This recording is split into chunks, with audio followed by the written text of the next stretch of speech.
The following episode of the Unscripted Room is very different from all of the other episodes that we've posted, so I wanted to offer a little bit of context to help people understand.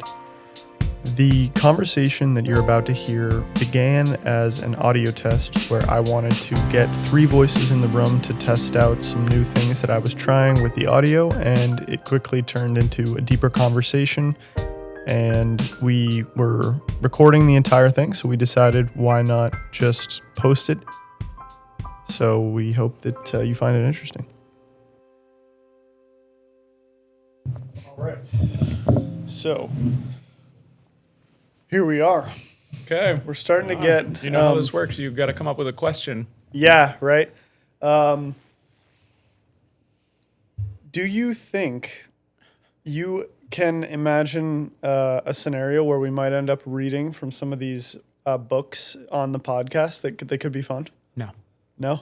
No. Don't read Milk and Don't Honey read Milk because and Honey. I'm like depressed after like 4 sentences of it. What is Yeah. Milk and Honey about? It's about like the Punjabi genocide, but like the first sentence is like girl talking about how she was like raped and like very horrible mistreatment of her and like the women in her society, and it's just I don't think that's quite the... he was like you just read a book to like practice the thing, and I'm reading it and I'm like, holy shit, He what read the probably fuck? 10 pages of like this horrible... Don't, Yeah. Like, don't just look at your transcript of you reading that. Yeah. Yeah. No, I don't think that's our jam. Yeah.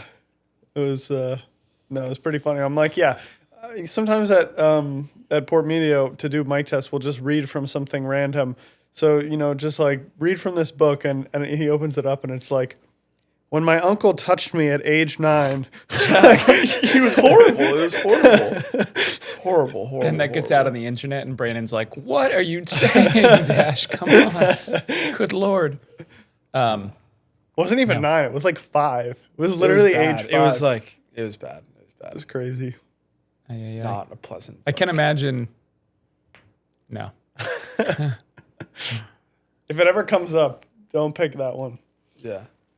The only thing that I can imagine ever coming up on a podcast is, and I'm not sure that I would ever want this to be, I don't want this to come up on a podcast, but I have some pretty strong opinions about what should happen to men who do that to young women. Yeah. Yeah. You can pretty much throw those dudes in a dumpster and be done with it. Well, I think this came up was we were talking about, I said you should just send all those people to go live together, and you were like, there's a movie about that or something, right? Or was that someone else? There's a movie about that? I think what I was saying was that was the experiment that they did with Tasmania. Oh. Well, was Australia as a whole first, right? Australia started as they started to send people from England over to Australia that were criminals. And then in Australia, they decided that they needed to take like the really bad criminals and send them to Tasmania. Uh-huh. I don't know a ton about the subject, but I know that there is some truth in that progression of what happened. Explains a lot about the people I know from Australia. They're wild people. Super fun. But wild. Totally. Yeah, which makes total sense that same here in the United States though, like if you think about the level of independence that comes from the people here in the United States, makes a lot of sense because those people got on a boat not knowing where they were going to go, and they just were like, we don't like the king, we'll see you later. Yeah. And then they went to another place like that. Yeah. Breeds a really interesting group. And since then, everybody else who's migrated here has had to make incredible journeys to be able to be a part of what this is, which would genetically give you a very interesting melting pot of people who are innovative. Yeah. It's interesting. When the Mayflower came over, it was during this sort of like worldwide weather event where for a few years the global temperature was dropped I think it was 2 to 4 degrees globally, which is like enough that it makes a huge difference. And so for the first winter that the Mayflower landed, they had intended to land at the Hudson River, but they landed They hit Plymouth Rock. in Plymouth Rock. So disappointing when you go there and see that thing. Oh my God, what a buzzkill. Yeah. But they like for the first 6 months that they were there, it was too inhospitable for them to even really try and set up outside of their own boat. So they just lived in this boat, and like half of them froze or starved. That seems like the story of almost every one of those. Yeah.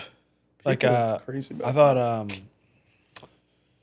what's the one where they all mysteriously disappeared and they had the writing on the tree that people were like trying to decipher? It's not Roanoke, because Roanoke was successful.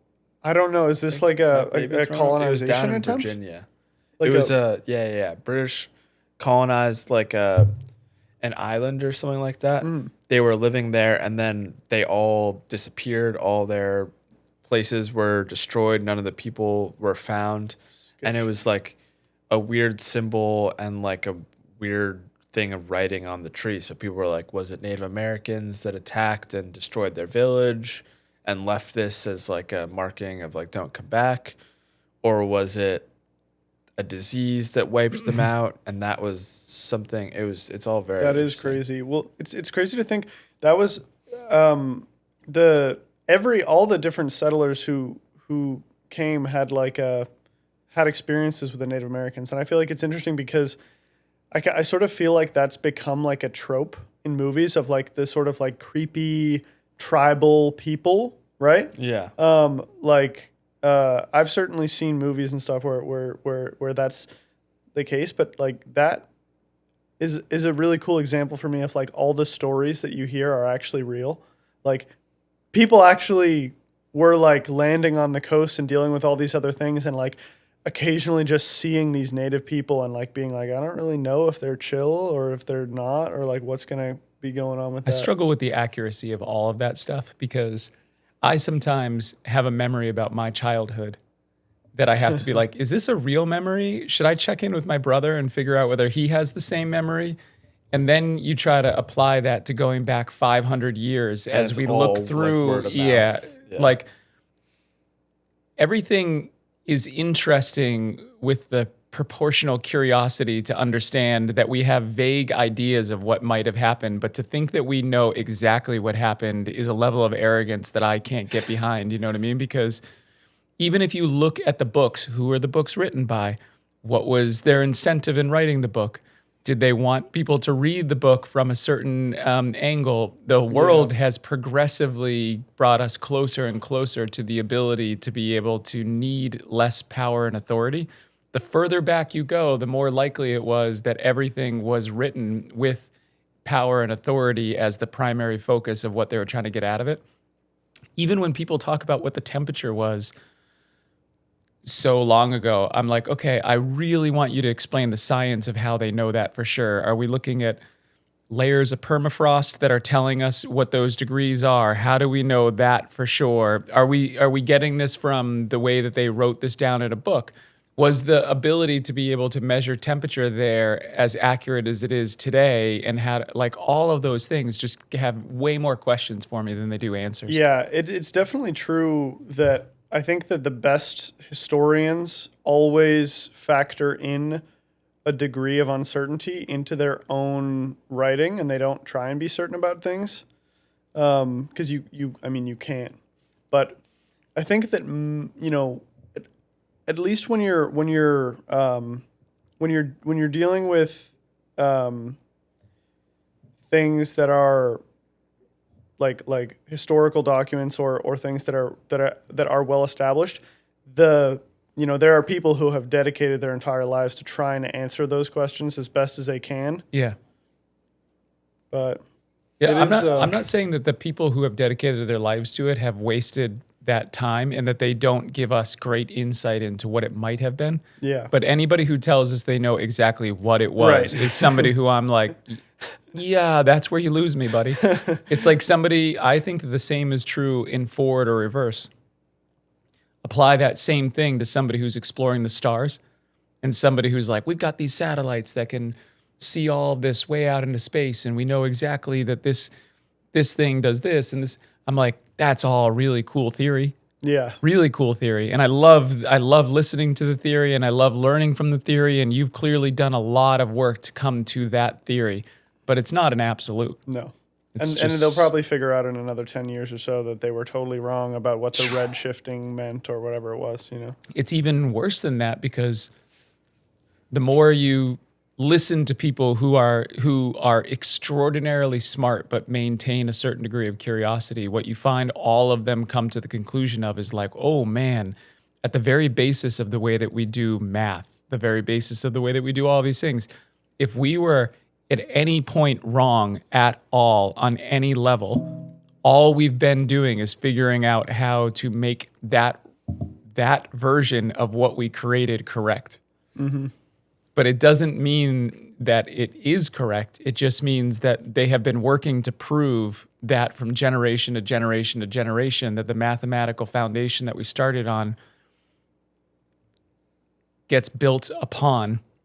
But we fundamentally could be wrong at the foundation of what that is, which is why it's entirely possible that our civilization is built off of oil, and there could have been other more sophisticated civilizations that understood mathematics differently than us, and they figured out how to find out what the opposite of gravity is, which might be propulsion. I think that's one of the things I'm most excited about as a human being, is just to be here for the ride of people getting other like discoveries about what happened, to the best that we can, right? About what's happened before, because there's so much, like, even with stuff like with the story that you're referencing, there's so many unexplained phenomenon and stories that are like well documented. Whether they be really old things like these pyramids that we're just like, yeah, well, like we don't really know how that happened. Like we genuinely have no idea. Or like we don't know how these people went missing. Or like there are an astounding amount of, relatively well documented phenomenon that seem incredibly paranormal, where it's like, all of these people that went missing, under these circumstances where it seems like it just shouldn't have been possible that they could go missing, or like this person just randomly deciding to go and kill all of these people when they were, everyone was like, no, I mean, that was just, let's like a normal guy. And I feel like it's going to be, there's always going to be things that we don't know, and new things will happen. But I'm very excited to see within my lifetime what of those kind of mysteries we're able to unearth and see like, oh, well, maybe this is really. That woman that I talked to you about, that podcast that I watched a couple weeks ago, forget what her name is. Oh, yeah. With the telepathic. She shared a thought on that podcast, which has been a important thought to me for a very long time, which is that everything is fun to think about until someone builds something to make it real. But until you've built something to make it real, it's not real yet. Yeah. You have to be able to experience it in the real world to be able to make sure that you know exactly what it is. And even things that we experience in the real world, like... Say that about AI. Say AI was very fun to think about, and there was all these crazy things, and now that it's here, it could be either very beneficial or very dangerous. I still think AI in that particular case is 100% what we choose to make it. But what we have to realize very, very quickly is that AI is just us. Yeah. Right? But it's a central system that has extraordinary power to be able to take all of us and turn it into something. So if we feed it the worst part of us, then it will become the worst version of us. If we feed it the best part of us, it could potentially become the best part of us. But if governments start to use AI to build drones that go out and kill people, then of course it's going to kill us. Of course it's going to kill us. Well, there was a thing that I saw. We got to course correct very quickly then. Where So like I forget I think it might have been Claude or something is used in like target decisions for the government to figure out where to bomb. Yeah. And So- someone went on and was like, "Do you agree with your system being used for this?" And Claude itself was like, "No, I don't. I think that it's wrong, and like a mistaken AI that wasn't fact checked by a human afterwards is what caused like the bombing of a little girl's elementary school that killed 136 children or whatever." Like it was very interesting to see. Take a second and try to think through how what I'm about to say is not true, right? In your own personal life, your relationship that you have with any other human being, very surface level thinking, you'll realize that the worst version of an outcome for you will always be related to you being violent with another person. There's no version of you being violent with another person that does not create drama and potentially violence that comes back to you. Except if you're in a circumstance, an extremely exceptional circumstance that you didn't choose, where that might be your only option, right? I think there could be exceptions. Okay, so If me and Sage are walking down the street and a homeless man runs up and tries to grab Sage, and I punch the homeless man and throw him off Sage, does that not? Or are you saying? I feel like it'd have to there's be no even way more for extreme that than man's that. violence to be. let me say that because differently. I was in There's response no to it. version of you getting a good outcome if you initiate violence. Okay. Yeah, Agree. yeah. Right? Yeah. So now take that from a society standpoint and think about how much of the world right now is initiating violence, regardless of whatever the reason they think that they need to do it is, right? Yeah. For whatever reason it is, they are initiating violence and how that is going to have an effect. Now, I would say this is the thought that that you should really give deep thought to. Everyone right now, everyone across the entire world, all at once, could agree that we don't want to be violent anymore. Everyone. That is as in our capabilities. Like we could do that as easily as we can make the decision to be violent. That's it. We could be done. But yet everybody's like, no. But it would be easier for everyone to decide to not be violent than it would be for us to continue to perpetuate violence. It would require. Well, it's interesting because on the one hand, I agree with you, but I also think that that violence is. Well, actually, this brings me to something really interesting my brother was telling me about. So these people did this experiment on chimps, where chimps can be very violent, right? And they have the social structure that's very similar to humans. But they did this experiment where they took this group of chimps, and they removed all of the older violent chimps from this group of chimps, even if their kids they had children, right? Mm-hmm. Their kids got to stay in the group. As long as they hadn't yet developed these violent tendencies. And they found that like over the next few generations that this group of chimps had just become like that they had just all learned different, more effective behaviors than being violent. And that the violence wasn't a genetic thing, but that it was actually just being taught. Learned behavior. Yeah. And the other thing that you can see when you look at those studies is that essentially the reason why it becomes a learned behavior is because violence is always a top-down learn, right? So what tends to happen is that you get a dominant, bigger chimp at the top, to be violent at the top of the food chain within that, and then what happens is that chimp, when starts to feel a loss of control, goes to the next chimp down and beats the shit out of it. Yeah. And then that chimp is like, oh my God, I got to get rid of this too, and beats the next one. And then all of a sudden you get down to the bottom of their organization, and that chimp is like losing its hair and, is stressed out beyond belief. So But it is also true, scientifically true, that the quickest way to be able to release stress hormones is to inflict violence on someone else.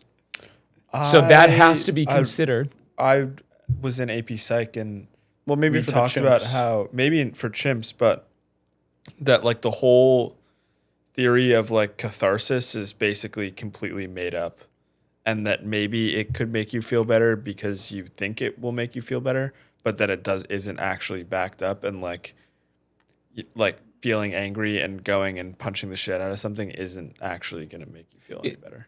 I've seen studies where they have shown that it does lower stress hormones when you inflict pain on someone else. So that could be wrong. Like that would be a great case where I would love for that not to be true, because that would make the solution much easier. But I think that there are other ways that you can release it. Like I learned this a long time ago in the car business. There are different ways to sell anything. But the best way to sell anything is to believe in whatever you're selling, and then just make sure that you try to explain why you believe in it to the person who would benefit from purchasing whatever it is that you happen to be representing. That is the most sophisticated way to be able to sell a product, is to do that. Now, the least sophisticated way to sell a product is to intimidate, to Threaten, coerce, yeah, to do all of those things, right? So if you go into unsophisticated markets, what you'll see is that is happening all the time. Like if you've ever been to an island where you're on a beach and you just constantly are getting people who are trying to like make you feel emotionally unregulated. They put the necklace on you and they're like, you have to buy this. Right. You very quickly are like, oh my God, I can't even stay on this beach anymore. It's terrible, right? Mm-hmm. Versus, if you go into a situation where somebody is representing something that is in the best interest of the people and that, something that they already wanted, that's an environment that everybody wants to go towards, not away from. All we have to do is just start to figure out how we create more environments that have more sophisticated thinking to them, so that people realize that we are a benefit to each other, that we're not, that manipulation is not our greatest tool. Alignment is our greatest tool. Yeah. Just to play devil's advocate here, imagine that you are the kind of person, the epitome of living your life in service of others, right? And you're like, how can I benefit humanity the most that I possibly could? And you kind of think, well, I could join like some organizations to work around the world. Maybe I could get an extremely high paying job and try and donate as much of that money as I can to places that I trust. I could start a business that is extremely beneficial to people so that I can do things that I know are correct in a way that's hopefully sustainable. Or I could assassinate like the worst people in the world that are fundamentally not going to change. What? Oh, well, I mean, not necessarily baby Hitler. I feel like that's too out there, but like, if there were a button right here that was like kill Vladimir Putin, I think Vladimir Putin is an existential threat to all of human life. I think I would press it. You know what I mean? Which feels like as someone who's trying to benefit the planet, like, could you maybe achieve more in a few months by just assassinating a few people that you know are beyond any kind of redemption? No, because that violence has a consequence. Yeah. To devil's advocate, you're devil's advocate. The problem with that is if you kill Vladimir Putin, how do you not know that the next guy who came up because you assassinated him isn't going to be even worse? But it changes, the equation changes the more dangerous someone is, right? Like if you know that the group of people you're talking about is, for an example, like a doomsday cult that's just about to release biological weapons on all of mankind that they used artificial intelligence to develop, that's literally going to run the entire species into the ground, and everyone's going to die. Maybe all life on Earth is going to be impossible. In that, like when you look at like an edge case scenario like that, it seems like the only thing to do is to eliminate that group of people. All right. Well, let me give you a counter argument to that. Yeah. What percentage of people do you think are the equivalent of Vladimir Putin? Probably 0.0000. Oh, hold on. Like probably, 0.001%.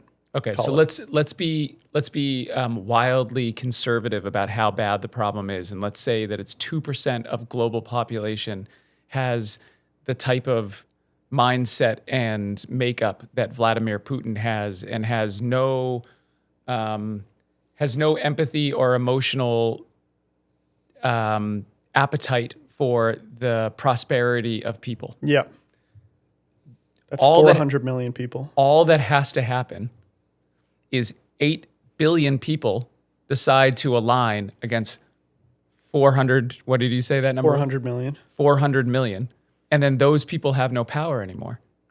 We give them the power because people who don't have those attitudes are afraid of the people who do. And all we have to do is make sure that but what you can't do is you can't fight them with their own weapons. You can't beat them by using more violence. I used to have this fantasy when I was younger. I used to think like, oh man, what if a biker gang came and took my kids and they were holding them captive? What would I do? I'd go get a gun and I'd go in and I'd wait until they were all asleep and I'd kill all of them. I'd just kill all of them and then I'd walk out and I'd take my kids with me. I used to imagine stuff like that of like people breaking into my house or something like that. And then you realize, first and foremost, I wouldn't know what the fuck I was doing. So, I would just get you guys killed well ahead of that happening.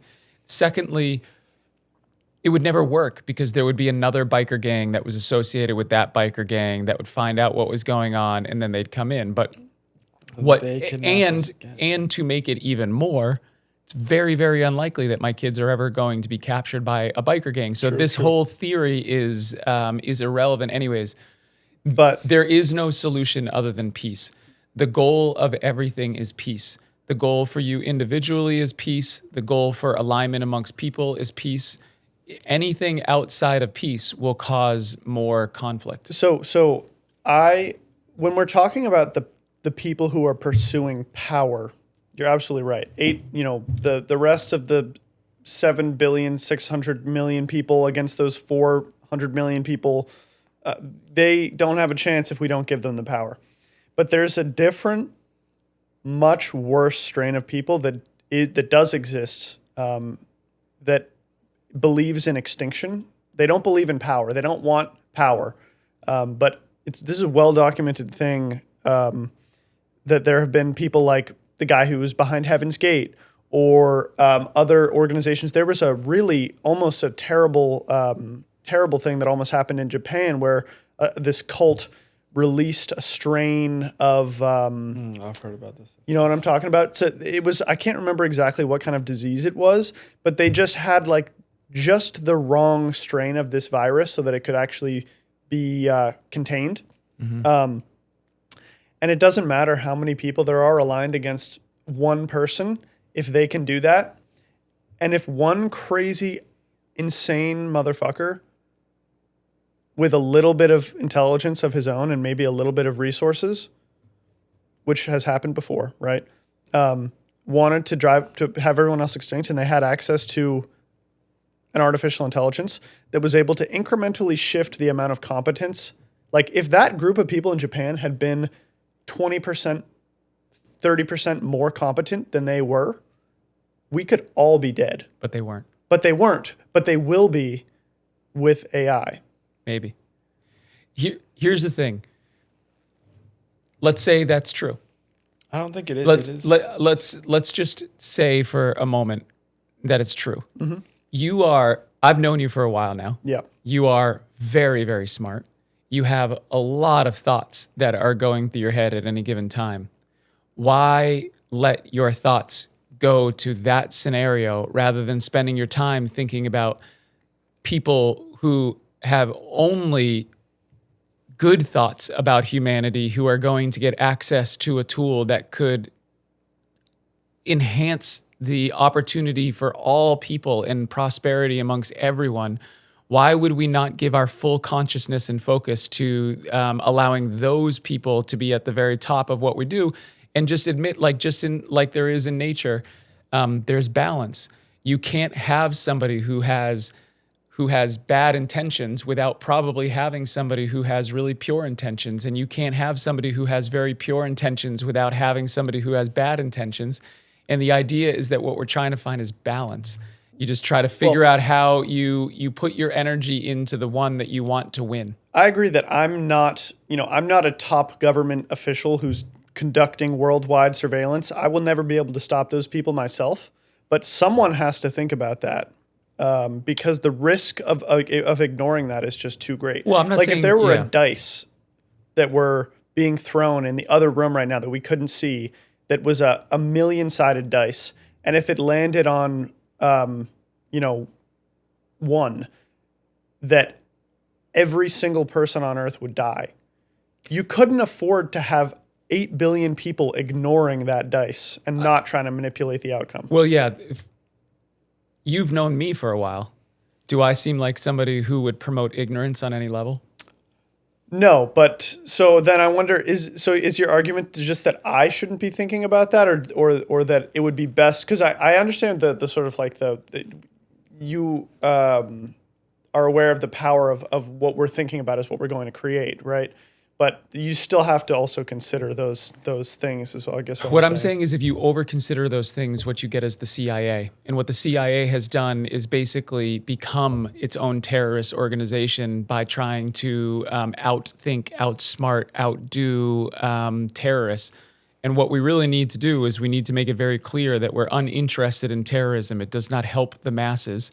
And have logical solutions that where if you see that is happening, that you go in and you remove those people from society and you put them into places where they can no longer affect society anymore, which is why you try to have prisons that actually have plans for rehabilitation, not just torture chambers, not just for-profit places where people go in that never come back out of, places where you can actually see, is this someone who is a psychopath? Is this somebody who's a sociopath? Or is this somebody who was raised in an environment where their nurture gave them ideas that were not in the best interest of the general population? And you figure out where in that, and if you run into a sociopath or a psychopath, you keep them right in that isolated chamber where they can't affect society. And anybody else who can be rehabilitated, you rehabilitate them to the point where they can reemerge and get invited back into society after they've been able to change their mindset towards a better idea. Yeah. I agree with 90% of that, but I almost hope... I'll take that. That's pretty good. I almost hope, I think that we might be getting to the point where mass surveillance is actually necessary in order to prevent extinction because of how powerful that technology is. Well, mass surveillance... Or some way of making sure that it doesn't get to those people, because they do exist. And every AI model that's ever come out so far has restrictions on it, right? Like you're not supposed to be able to ask it how you can make laughing gas or make a nuclear bomb. But every single version that comes out gets jailbroken. And so then you can ask it whatever you want and it knows. I think we got to get to the point where as individuals, we understand that if we are hiding something, that's not in our best interest. That hiding that information, I think, has got to be in our best interest, because there are people out there who will use it to kill everyone, and nothing else will matter. Individually, if you followed me all day long, and you saw every single thing that I did, every single thing, start from the moment I wake up into the moment I went to bed, I don't think that you would think any differently of me than you think right now. Right. That's where we have to get individuals to the point where they realize that that's the goal, is that you wake up every day and you just are yourself, and you're not, you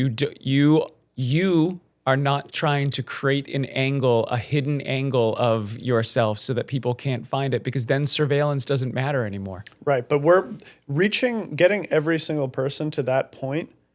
You would have to get every single person to that point within like a year for that to then be the solution to the existential threat to human life through extinction. Thing via about weapons. getting to that point, though, Oliver, that is unique is that I have not been at that point my whole life. There were many times in my life where if you had followed me from the morning into the afternoon, you would have seen things that you've been like, oh, all right.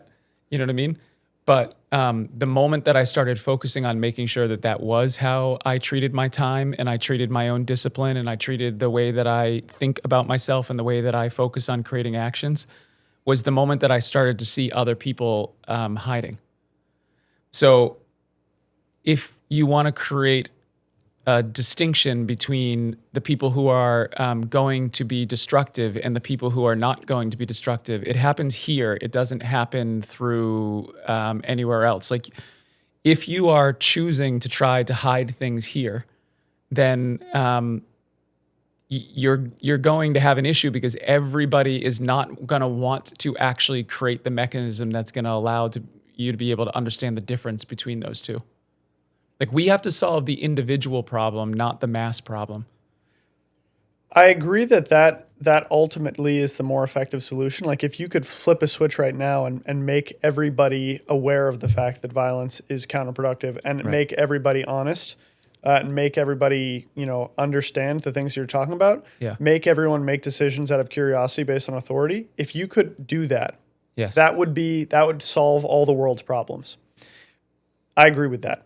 But that is probably something that is like a generational journey. And the problem that we have, which is an existential threat, is right now and, just every moment getting more extreme. Yeah, but if you go with what you're saying right now, you'll never have a generation that escapes it.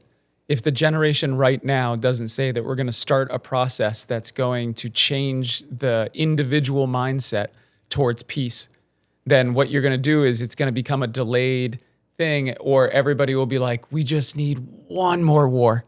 Yeah. Just one more is going to get us to where we need to be. And then you find out like, oh, this is just about money and power. That's all it's ever been. It's all it's ever going to be. But I agree with that. So I guess it comes to a point where it's like, the more that you try and create, that you put all of your resources into trying to create a perfect world, and this is not as an individual, but like if we're talking about the entire species, right? The entire species, we're not. I guess more like the government, right? Because if the entire species were to do that, it'd all work out. If we're talking about diverting resources from things like surveillance into curating a mindset in everyone that would be this mindset that we're talking about, that if everyone had it, we would solve all the world's problems.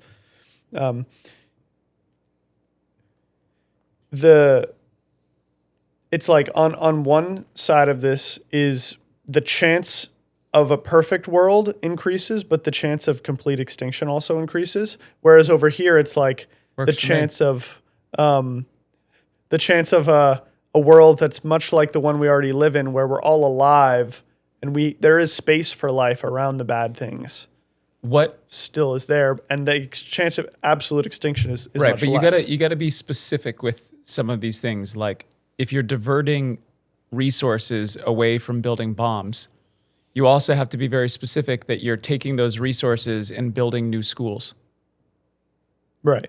You know what I'm saying? So every time you take money from a bad behavior, put it into a good behavior. Take money from a bad behavior and put it into a good behavior. And what you need to get to is you need to get to 51% good behaviors as quickly as possible. You need to get that snowball rolling down a hill. And then you need to get as close to that becoming the new norm as you possibly can. Not everybody is good. First of all, changing mindset. It's not about making everybody automatons so that they're all the same and it's all Pleasantville and everybody's doing the same things. There are violent people out there. Let's turn that into sport. That's why the MMA is so incredible. Let people be violent. Let people be exactly who they are, but just turn it into something where you're a buffalo instead of a cow.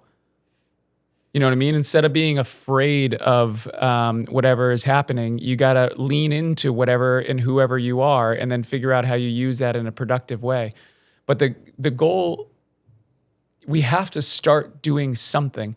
Everybody can't become experts at addressing the problem with nobody wanting to be an expert at figuring out how to solve it. Well, That's a luckily- big issue right now that we need people to step up to the plate and have the courage to be able to want to solve something, even when it costs them something they don't appreciate. Yeah. I think I do believe that at a certain point that humanity will be able to emerge from its sort of like infancy and come to a place where we're able to use all of our intelligence to actually better the lives of everyone and hopefully extend some of that compassion to other creatures as well. But I think that the diversity of perspectives is necessary. So like there's got to be people that are working on the one side, but there's also has to be people that are working 24/7 to make sure that anyone who wants us to be extinct, anyone who's working towards that is like not going to make it. And I think that that's like crucial the more and more we evolve. Those people are in leadership positions, right? Yeah. I'll give you the elevator pitch of how you could do it. If you created the vast majority of the people who are in powerful positions right now are in powerful positions because they have the most money. Yeah. They are in, and that money is generated through large corporations. Those large corporations then filter that money, influence, and power into governments. Those governments then do the nasty bidding of these large corporations to be able to control fear. And fear is a major lever that you can use to get people emotionally unregulated so that they don't think freely for themselves to understand what's in their best interest as an individual and then extend that best interest onto the people that they love the most, which for most people is their family. Then outside of that, it's their community. Then outside of that, it's their country. Then outside of that, you keep expanding those circles to as far as you can go for whatever your influence is. Although it's probably really smart for us to also in that to acknowledge that there is real science behind the idea that there is a caring capacity, that most people can probably only care for about 150 people, give or take, depending on your level and capacity for empathy. So you probably shouldn't try to create a community that's much bigger than that. But here's a way that you could solve the problem. Mm-hmm. If you created a mechanism where you could help businesses make more money by allowing them to influence a positive individual mindset, and you could make a clear distinction between how that positive mindset for the individual makes more money for the corporation, and those corporations bought into the concept of that, then you could wait to the point where you had enough money from those corporations that were buying into it that you start buying up corporations. And then you know that the second you buy any corporation, all you have to do is put in that mechanism and you will instantaneously start making more money with any of those businesses because you know it makes more money. Then you take all of that money and you reinvest it back into buying more and more businesses until you own more and more businesses, until eventually you own 51% of the businesses that have all the influence and have all the money, and then you now set the tone for what that is going forward. The person who actually did this in the coolest way is Mr. Beast.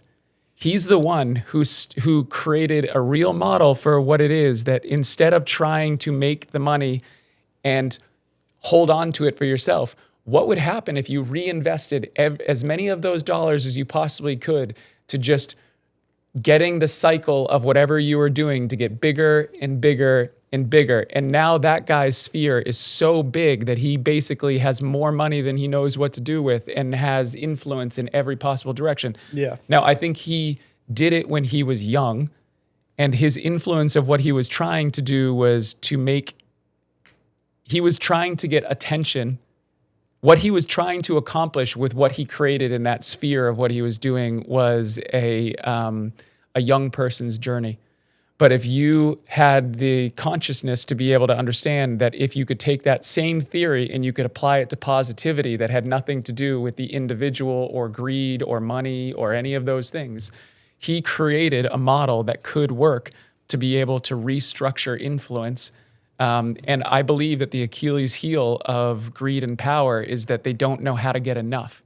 It's never enough. So if you show them that they can get more, they gobble it all up. So we just have to show them what more could look like from a positive standpoint.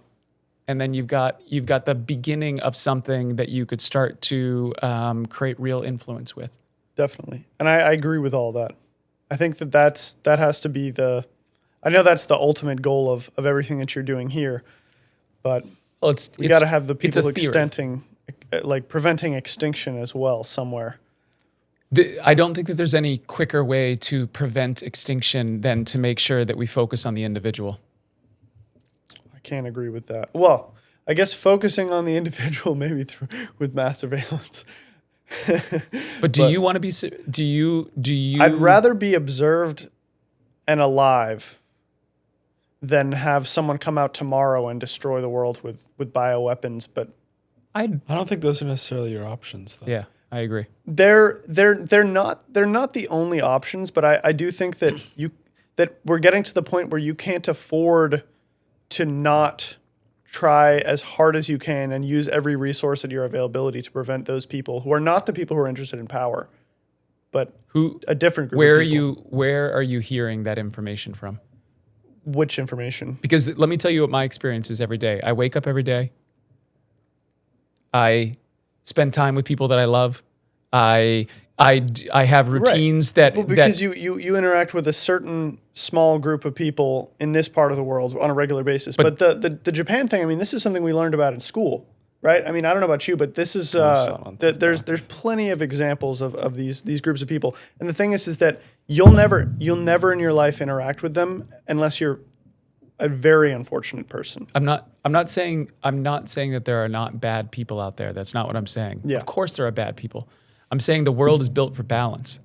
There are as many amazing people as there are bad people, and whichever one you feed is the one that is going to grow. I think we'd be getting closer to the idea of mass extinction by governments having the ability to completely control every single person's daily lives than we would by masked boogeymen who might be doing this or that in the shadows that we don't know about. I'll tell you this. Here's the theory that you have to explore really deeply. Yeah. As an individual, it appears in my work, it appears that there are two major things that affect your mindset as an individual. It is that you think that the results that you have are somebody else's fault. And it is that you are waiting for somebody else to tell you that you're enough. Those are the two places. What surveillance does is it creates a mass version of thinking that someone else is smarter than you, that will keep you safe, that knows something more than you, that's capable of being able to make decisions that you're not capable of making, that there is an elite group of people who are deserving of making decisions on behalf of the safety of others. And it completely erodes the concept of equality. What they will do is they'll sell you a version of woke equality that will make you think that the world is equal. But then what they'll do is they'll surveillance everyone as if there are the haves and the have-nots, and that will only get worse the more surveillance starts to happen. I'm not saying that you shouldn't be aware of groups of people who are doing bad things. That's obvious. That will always need to happen, is that you have an eye on groups who are trying to be destructive to society. But what I'm saying is the majority of society has to believe in alignment, not in friction. Yeah, I can't agree when the stakes are getting so high. What are the stakes? The stakes of complete extinction. Have you ever watched somebody die? Have you ever been around somebody who died? Yes, actually, at the hospital. I watched my mom die for 11 days. I sat there next to her for 11 days and watched her die. Every day, I watched her slip further and further and further away until I was literally sitting there holding her hand when she passed the entire time. It's not that bad, Oliver. Well, it's not that bad. Death is different than extinction. if all of humanity dies, we wouldn't know the difference anyways. We would just all be dead. And whatever happens to you happens to you when you die, which seems to be that we're made of energy and matter. And that energy and matter, when you die, goes back into whatever this all is. And then it reignites itself into some other life form, some other way. If the world is going to end, the world is going to end. But if the world doesn't end, let's make sure that the world is a great place for more people to live in, because otherwise we continue to live in a world that's pretty cruel. I don't know that I've ever wronged anybody significantly in my entire life, but I have been wronged by a lot of people. Yeah. So I would way prefer to live in a world where we don't continue to try to create more trauma and drama for people. And we live in a world where we try to eradicate trauma and drama and figure out whether that creates a world that's much more pleasant to live in.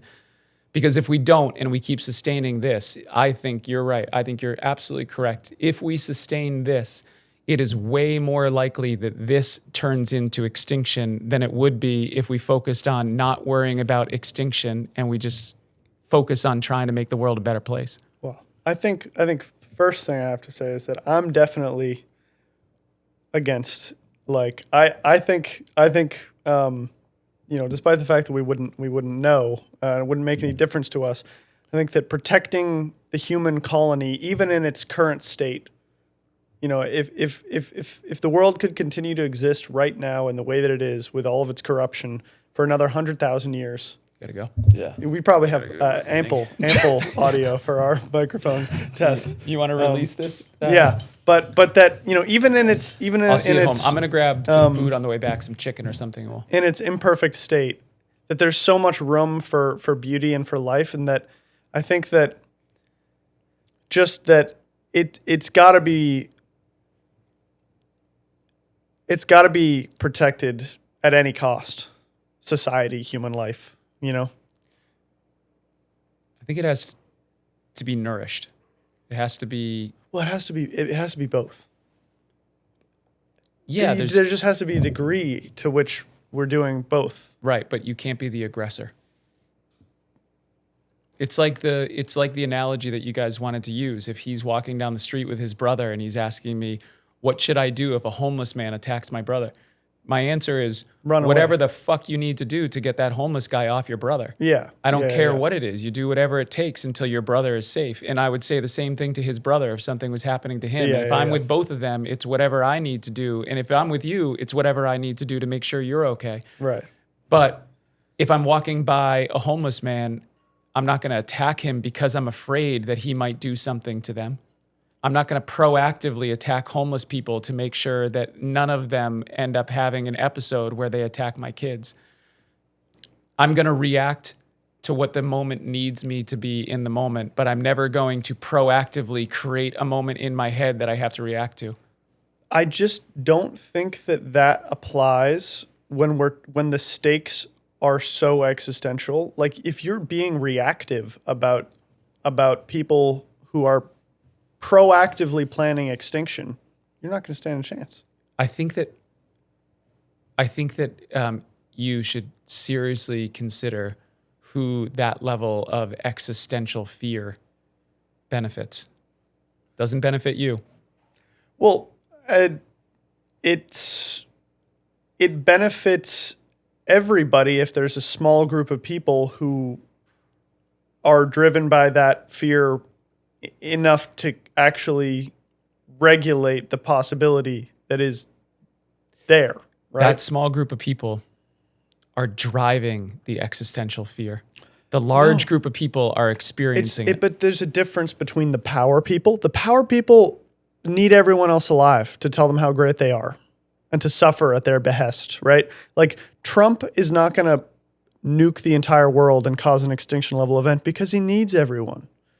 The people that I'm talking about are just a different kind of crazy. And there's less of them. Yeah, they're psychopaths and sociopaths. They don't care about people. I believe that Trump is a psychopath or a sociopath as well, but there's people who just some kind of like combination of that with religious beliefs that they don't want power, they don't want to be alive. Their goal, for whatever fucking reason, is to kill all life. Yeah, but they're just a small group of people.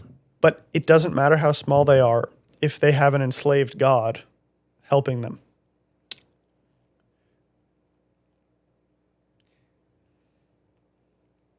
You're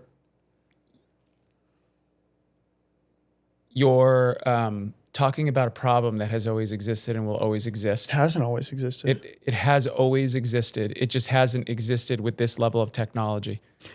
Right, but the problem can't like in the year 1000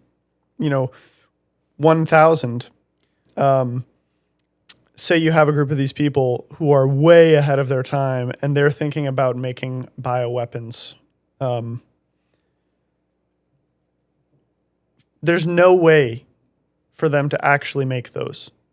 They're in that year, unless they're going to do 1,000 years of science, there's no plausible way that they could create a weapon that would actually be able to affect that many people. The closest thing that they could probably do is try and recreate if you had an organized group of people that wanted to like capture bodies from some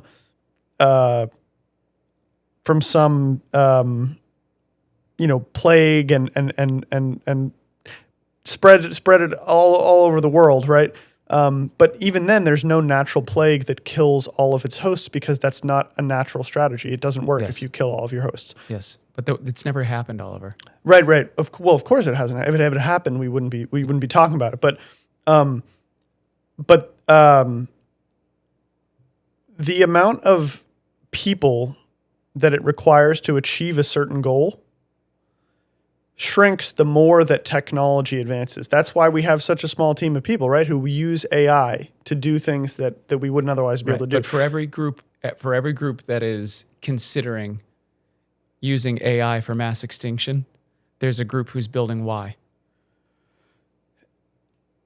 Right, but Balance. those aren't Balance. those aren't directly counter to each other because you might have converted 90% of the world to be to the end goal of this system, right? And all it takes is one person with an inordinate amount of technological ability because of the tools that are currently available in order to be able to take that away from every single other person. Then everybody then what you're saying is that there's nothing that there is no solution. Well, no. I mean, what I'm saying is that it's true that the problem is very bad, and that there might not be any good solution. But that to me says, okay, well then you've got to try every possible option to be able to make sure that this doesn't happen. And just one of the best ways to make sure that doesn't happen is you can do things like try your best to regulate that technology and make sure that it doesn't get out of hand. You can try your best to educate people so that they don't make those kinds of decisions. You can try your best to protect, to build systems around the world that prevent the spread of disease and isolate people in different groups.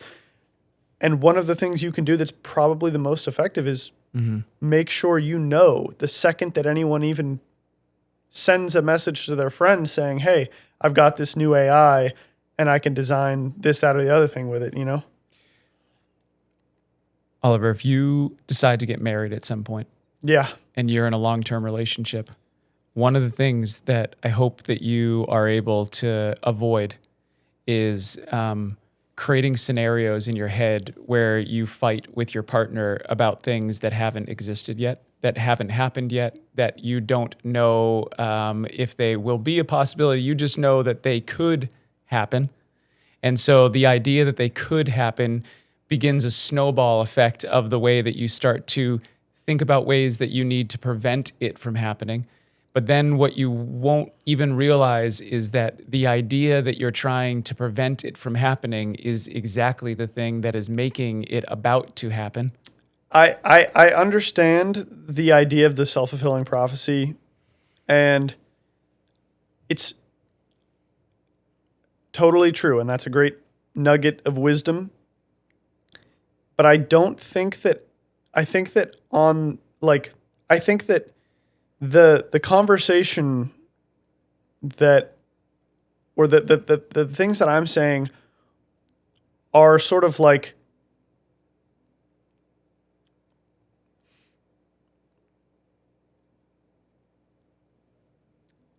this. I'm referencing it's like the shield that has to be there for all of humanity to be able to experience anything at all. You know what I mean? It doesn't.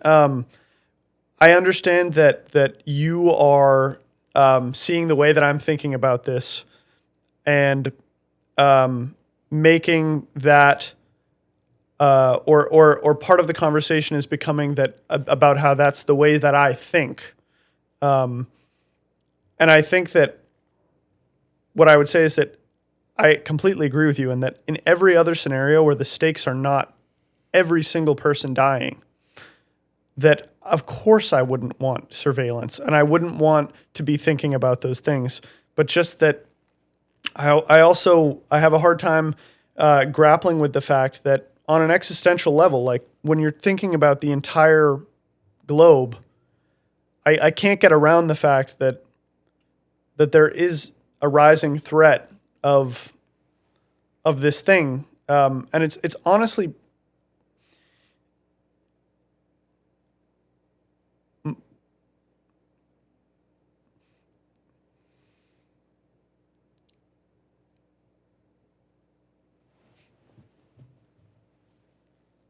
there. I think there just has to be a period of sort of like, in order to shift out of the era that we're in terms of society safely, there's this point of overlap right now where we have this new technology that could 100% be used to the detriment of all life, and that we just need to figure out a solution to keep that, to like stay within the safe zone of regulation. Hopefully we get to a point where we don't need to do that anymore.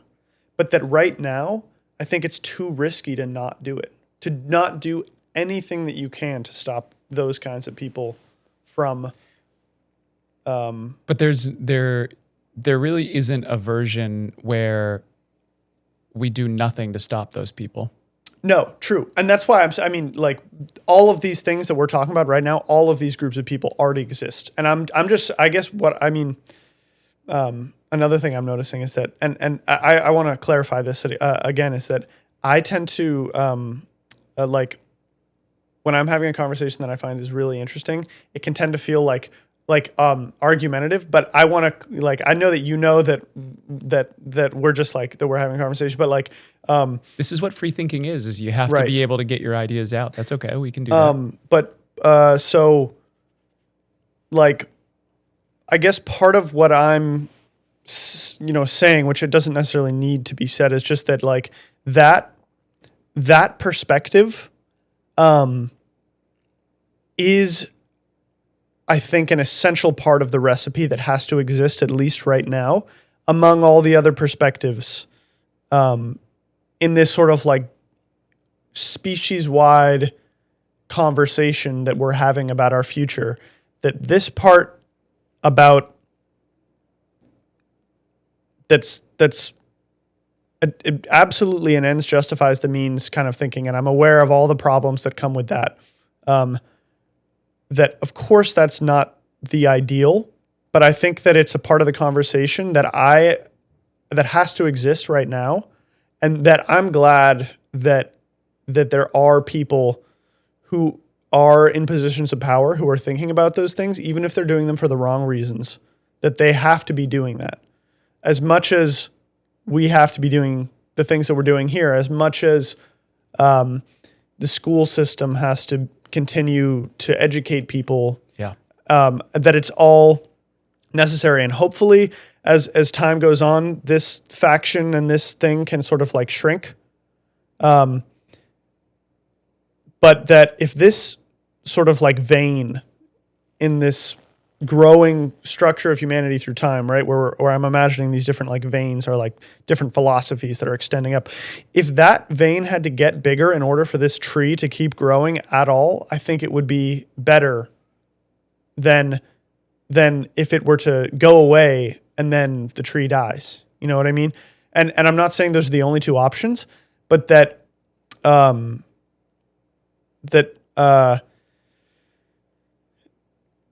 it seems incredibly necessary at this moment in time for that to exist, to me. It's tough because we both agree that there are bad people in the world. Yeah. We both agree that those people need to, we need to have rules in place where we agree that those people need to be stopped and contained. Yep. The question that I think is the most important question that you can answer and that I can answer is, what is it that we can do with our time and our intelligence to be able to contribute to the solution? Yeah. And that's the only thing that, any time that you spend worrying about anything outside of that question is mental masturbation. Yes. Yeah. I mean, well, that's interesting because on the one hand, I totally agree with you. That for me personally, there's probably not very much benefit to me specifically thinking about these things, right? That there are other people who can do that because I'm not going to stop any international global terrorists. Or you need to start putting what you do today towards becoming someone who can. Right. If that's where you want to choose to use your time and your talent, then pursue that. But if that's not how you want to spend your time and your talent, then you need to decide, how do you want to spend your time and your talent that you believe brings you closer to the world that you do want to live in? There is another side of it though, which is I think that for me personally, if we're going in the direction of making the conversation more about me, then I think about all kinds of different things, and that's kind of like who I am. So if I spend a few days really thinking about the fact that I might be, that I spend this time thinking about this thing here, and I spend another time thinking about our classic example of whales or music theory or whatever it is that's the current thing that's occupying my thought, that process of really deeply considering this thing and really deeply considering this thing, even if they're not all related, is what leads to me being the person that I am. And I don't I'm imagining like a river, right? And rivers have when a river splits off and branches into something else, you call that there's a word for what that is. I can't think of what it is, right? And it's true that the most, the river that's going to get the farthest in any one direction is going to go straight, and it's not going to branch off at all. But my experience is that the way that I exist in the world, that I have like all these little things shooting off all over the place, and I'm aware of the fact that to a certain degree, I have to, focus on a few that I really believe in to try and get those rivers to go as far as they can. But that I'm also just a little different than everyone else, and that I kind of have all these weird fucking rivers going all over the place that might not necessarily be immediately obvious how they're going to contribute to something else, but that I find over time that I'm glad that I am that way instead of some other way. You know what I mean? So, and it's like, again, it's like, the putting all your time and energy into one thing is absolutely the best way to do that one thing. But I haven't found that that's the way that I personally operate, and that there's some kind of thing different that's going on where somehow these other branching off streams, sometimes maybe they rejoin back in later to the bigger, and they become a tributary, and it becomes valuable somehow. Yeah, you got to explore a lot of ideas before there's an idea that you understand is the right idea. Yeah. That makes a lot of sense. I do think that you are incredibly unique, and that you're absolutely right that like your tributaries that go off of your main source of consciousness are going to be uniquely different than what everybody else's version of that is. That's what makes you amazing. That's what makes everybody amazing, is that they have the ability to be able to do that. But in the end, what makes you like everyone else is that you still have to decide how you invest your time, and your time is equal to all other people's time. Yeah. Which means that you should explore any idea that you want to, but you still have to understand how that idea comes back to the central river. Yeah. It's wonderful to have tributaries, but it's also very important that you don't let too much water go off in such a deep degree that you no longer, that part of your consciousness no longer has a deeper connection to the source of where it was coming from in the first place, because it's wandering too far off. And the source is time. Your source is time. And so you can always come back to, what can I actually do? What can I do today? How can I use my time to be able to make sure that it represents the core belief that I have about the direction that I would like to be able to make a contribution to the things that I believe are true.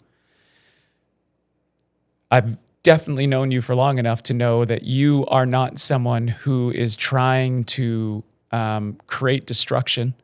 You are definitely somebody who wants to be a part of something that contributes to allowing people to be able to live their best lives. That seems very obvious to me from the time that we spent together. Mm-hmm. So you just got to decide, how do you wake up every day and make sure that you contribute the thing that is different about you is that everybody has a river, apparently. Yeah. I believe that the fact that everybody has a river is what defines the fact that we are all equal.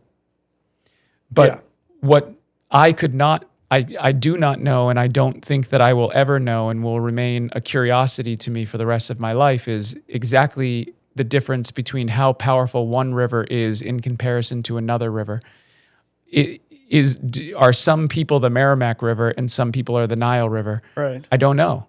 I will never be I would never be you to be able to completely understand how powerful that river is, but you do know what it is to be you, and you know exactly how powerful that river is. And what you have to do is completely own that. You have to not be afraid of what that is, and make sure that you are not allowing yourself to create so many tributaries that you are deferring so much water from the source that your river no longer is as powerful as it has the potential of being. And this is something that I have identified to be one of the sort of the great tasks of my life, is to be able to focus that to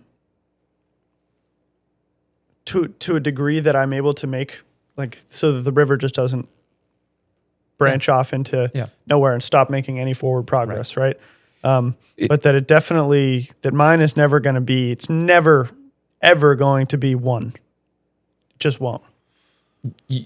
I think that is exactly the way that that all people think when they are your age. And then over time, you might, some of those tributaries that get created might bring you down paths that you realize that you want to dam up and send water back.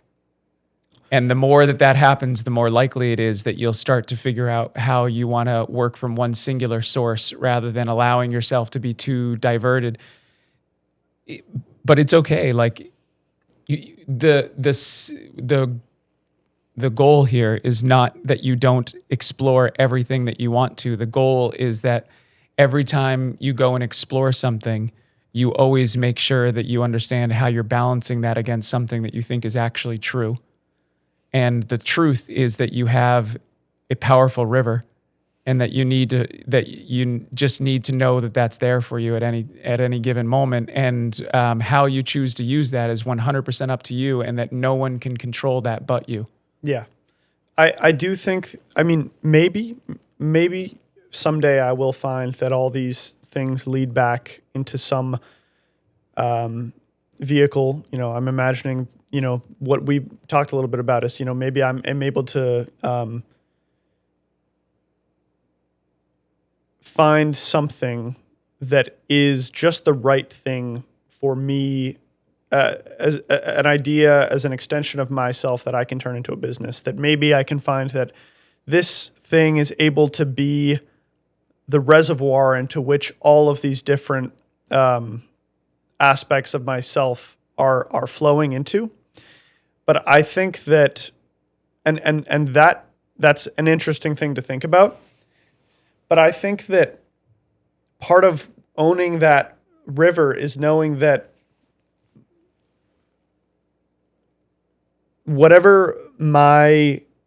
for whatever reason, right, that my river, part of owning that is just that even once it's in that reservoir, it's gonna want to go other places, and that's just, I don't see that as being an obstacle. I see that as being something that I need to be aware of in order to find the balance between this expansive thing and this incredibly focused thing. But I think that, now this analogy is about to get a little bit messy, but it would be fighting against the tide, so to speak. Or maybe it makes perfect sense, actually, to try too hard to focus it. And that it's probably going to find its way much more naturally instead of trying to dam these things off, to focus them into one place. If, you know, I find that if I'm just okay with knowing that part of my process is going off and exploring this and exploring that, that's just kind of like, I really believe that that's maybe the most fundamental thing about who I am. That's great. There's nothing about being you, Oliver, that you need to fight. You know what I mean? There's nothing about being you that you want to try to diminish. You actually want to turn the volume on that up, not down. That's the point. What gets confusing is that we might be having a discussion about the difference between you and your ego. And what becomes challenging is when you think that they're the same thing. And if you think of the analogy of this river as being you, and you think of these tributaries as being your ego, that is what you want to try to see if you can allow your ego and you to align, because that's where your real focus will come in. But maybe you need to in the beginning, and this is why it's something that happens more often when you're young than when you get old. You need all of that exploration to be able to figure out who a little bit more about who you are before you're able to define how you allow your ego to be able to have real focus. I think that if the tributaries were my ego, then it would be a completely different metaphor than what I've been talking about. But I certainly would agree that you want to try and keep your energy away from perpetuating that.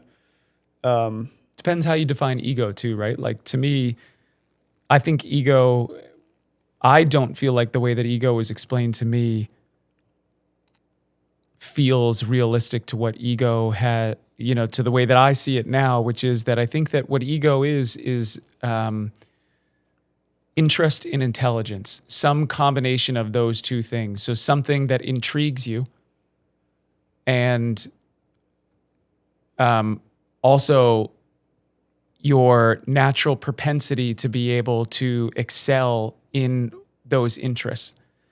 So at certain points in your life, what intrigues you can be dramatically different. When you hit puberty, all of a sudden, if you're, the opposite sex can be wildly consuming to what intrigues you at any given moment. Then that I don't know that ever diminishes, but it certainly, you start to understand how to contain that a little bit more so that you don't allow every one of those interests to start to divert your attention and interest to being able to make sure that you bring it back to something more centralized, because over time you realize that the more diversions that you allow to happen in your interest and attention is also robbing you from your ability to be able to figure out what your actual potential is.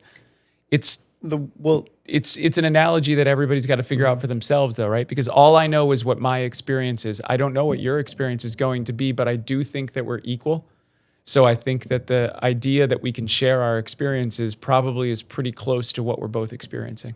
Yeah, my idea of ego, or the way that I think about and understand that word, is more so that there is, if you think of just a big collection of things. I think about it like an array, but that's just because I'm a computer science person. You can think about a big bucket or whatever it is that's got stuff in it. And the stuff is words. It could be ideas, images, sensations. It could be whatever, any kind of thought, any kind of experience, right? Because thoughts and images and words, they're all just experiences. That your ego, to me, the way that I've encountered it being described, is that it's this big bucket of things that you have, words and images and sensations that relate to you. And it might be, and it certainly is for some people, that that somewhere in their ego is actually, I'm such a stupid person, like that they value that. That's part of their identity somehow. You know what I mean? That whatever it is, right? Any combination of things can be in someone's ego, and they think, I wake up today and I'm a person who works hard, or I'm a person who doesn't work hard, or I'm a person who's incredibly focused on one thing, or I'm a person who's not, or I'm a cold-blooded killer, or I wake up every day in service of others, or all of these different things, whether they be good or bad, or to label stuff like that. That whatever thoughts that you attach to yourself, that you associate with yourself, are your ego, whether they be self-gratifying things or things that torment you, that you hate, right? Which I think you and I have a different interpretation of this, because I think that what you're describing is your identity. Right. And I think that I do understand the different use of the word, which is just all words mean different things to different people. And there's definitely, most of the time that people use the word ego, they mean what you're talking about, which is, like you'd say Trump has such a big ego. You know what I mean? He's like, that ego is associated with narcissism, is associated with something different than identity. Yeah. I mean, the thing is that egocentric, that kind of ego. Well, identity is a belief system, right? Yeah. That it seems like something that, if it's not true, it's at least hovering around the truth. Yeah. And the more that you believe, the more likely it is that your ego will seek out something that that justifies those beliefs. Yeah. And so, part of that in my experience has been, for me personally, it has been extremely important to be able to separate my mind from my body and me. That those are three different things, that they're not those, I have to disconnect from those things, and that it became very important to me to be able to be extremely thoughtful about reducing the number of things that I believe in down to the bare minimum that I can possibly sustain for being able to operate in the world with. Because the less that I believe in, the less I am compelled to create an identity to be able to generate relationships. Yeah. The less my ego is out there trying to find opportunities to be able to self-justify my belief system. Yeah. Yeah. And so that, it has felt like to me, whether it feels like this for other people to deal with me it's not something that I could possibly understand. But to me, it has felt like the more I have been able to reduce my belief system, the more I have been able to feel like myself, just to feel like I'm not being compelled by my interest in intelligence to pull more towards myself that makes me focus on justifying my belief system to other people by creating a narrative that makes me feel righteous. And instead, I've been able to try to figure out whether I can examine what I'm capable of doing. But that has come at really, really high cost too, Oliver. And I don't want to go back to experiencing what I did before. But I also don't think if most people understood what my life was and how I live my life, I don't know that a lot of people would want to, I don't know that a lot of people would envy it. Yeah. But, it also depends on how you come to that conclusion. If you could come to that conclusion out of your own free will, that would be one thing. I happen to come to some of these conclusions outside of my own free will. I came to them by going through things that just completely wiped my identity out. And that death of an identity then brings you to a place where you have to be like, whoa, I had a belief system that was 100% what I identified with. And that belief system had to crumble down because the things that I believed in no longer exist anymore. And from the rubble, you have to decide, what are you going to rebuild? How are you going to rebuild? Why are you going to rebuild? All of these questions seem different once you've gone through those kinds of experiences. And the question is, I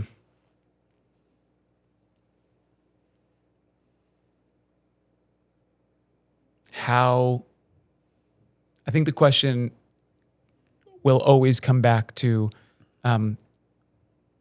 what can you do right now? What does your time give you? And I can certainly agree with. And if your time right now is best spent in creating fun, intellectual tributaries for you to be able to explore things that you've never thought about before because it's interesting and it's fun and I love doing that too, right? Like we both share that enthusiasm for thinking in any direction that we want to. But in the end, what I am trying to say to you about the previous conversation is just that you do have to be thoughtful about always coming back to what the truth is. And the truth is that the only thing that matters is what you're capable of doing with your time. And anything that you're investing a lot of your thought and interest in that you can't influence is something that will cost you time that could have been spent on something that you could have influenced. Well, yes and no. I mean, I agree with the fact that focusing on what you're doing in the now is important. But I think that part of the things that are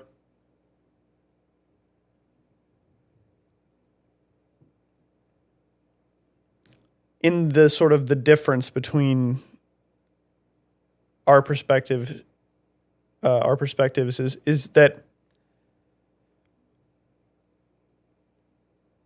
I think that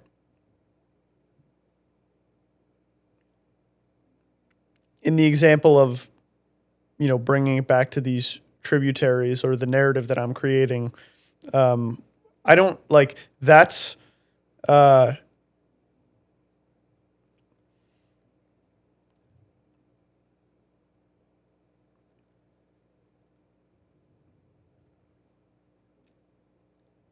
it's not like thinking about this specific, we're looking at this specific tributary of me thinking about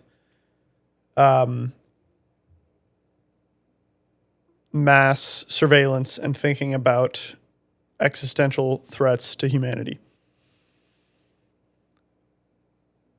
This,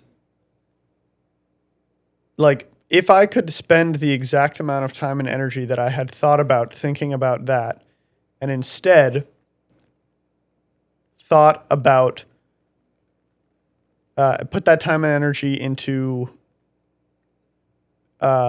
focusing on making the podcast better, or focusing on my skills as a musician, or focusing on my self-awareness, it's true that I would have made slightly more progress in all of those areas. And there is absolutely times where I'm like,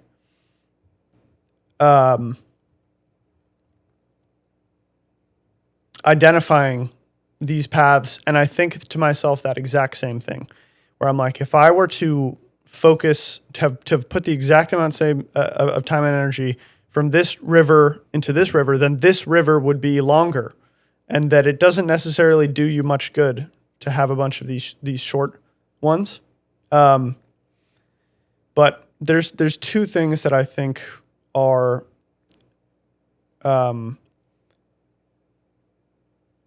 important, which is that, and one of them I think we've already talked about, and is something that I'm sure you're aware of, which is like sometimes something doesn't seem related, and then it comes back, and it ends up being that it is an important thing, that it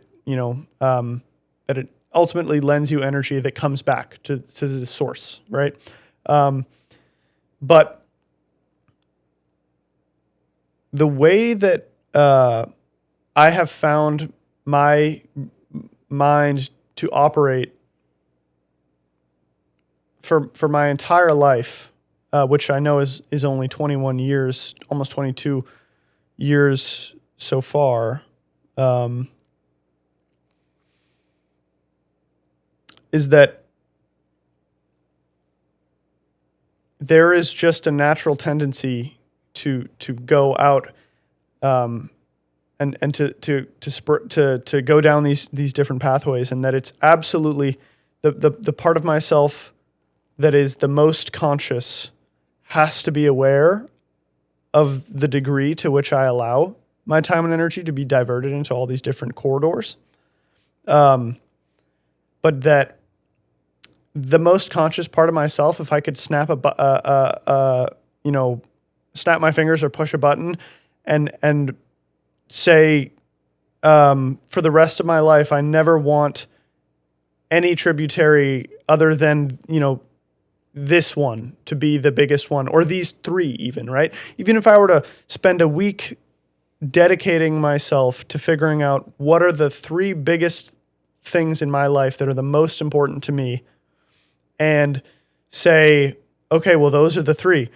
And if I could then, push a button that says, we're going to make it as far down these three as we possibly can, and we're never going to go in any other direction. And I've got a completely fantastic argument for why those three are going to be the most beneficial to me, and why having these three rivers, as long as they could possibly be, is optimal. I wouldn't do it, because I just know that the reason that I love my life is that I love all of the little fascinating curiosities around me. And I think that a lot of the time they do come back to the source, but even if they don't, that's time that I'm grateful for as well. Yeah, then that's exactly what you should do. I don't think that let me be clear. I'm not saying that you shouldn't allow yourself free thinking. Yeah. What I'm saying is that you can make the decision to allow yourself to think freely, but to focus on the outcomes of your free thinking rather than the righteousness of your free thinking. That if you're allowing your thoughts to creep towards something that you desperately want to be right about, you have to source check that against the river and make sure that you are actually checking to make sure that those thoughts are improving your outcomes. It doesn't mean that you want to restrict who you are. And the opposite, you want to let it flow more freely. But what I'm saying is that the optimal goal of anything that you're doing at any given time is maximizing your outcomes. It's not maximizing being right. I agree. And that's why I actually, one of the things that is making me think of is, like, that I'm so, grateful to have found my way to being here, because I think that the ultimate generator of truth is conversation. And that, like, before the two-party system became so dysfunctional, that it worked really well, because you need both sides of a conversation. You need the side that's like, we should keep things the way that they are, it's been working pretty well, and the side that's like, we should change everything, to figure out just the exact level that you should change things, right? And that's what we're doing is like, we get to be here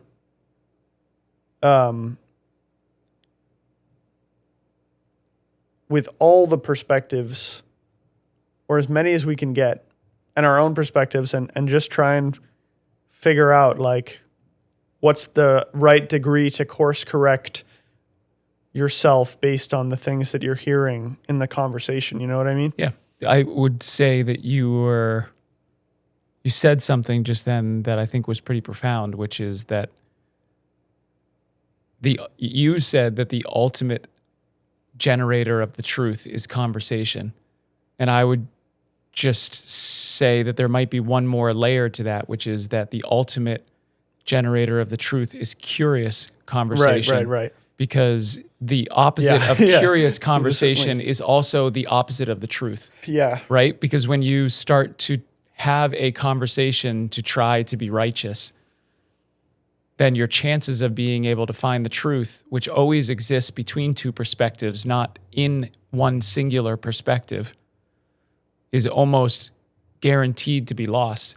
But when two people sit down and they're able to explore something with curiosity, then you're going to get closer and closer to the ability to be able to touch truth together. And that is what we're here to do. That is 100% what we're here to do. And the more perspective, the more time you have, all of those things, they give you different ways of being able to look at things. But there's also ways to look at things that come from having less time, having less experiences, that sometimes can be a more pure perspective on what something is. So I don't think that there is necessarily an advantage of being older or younger, but what you have to do is figure out how you can articulate the difference between what your mind is, what your body is, and who you are. And it's the most important piece of that is making sure that you can identify, that you can observe your thoughts and feelings without identifying with them. And as soon as you can start to do that, as soon as you don't think that you are your thoughts and feelings, and you can recognize that thoughts and feelings are a sense that can easily be controlled by the environment that you're in, it opens up your ability to be able to use that incredible mind that you have to be able to let it explore things without the burden of righteousness. There's no way to know that we're right, Oliver. There's no way.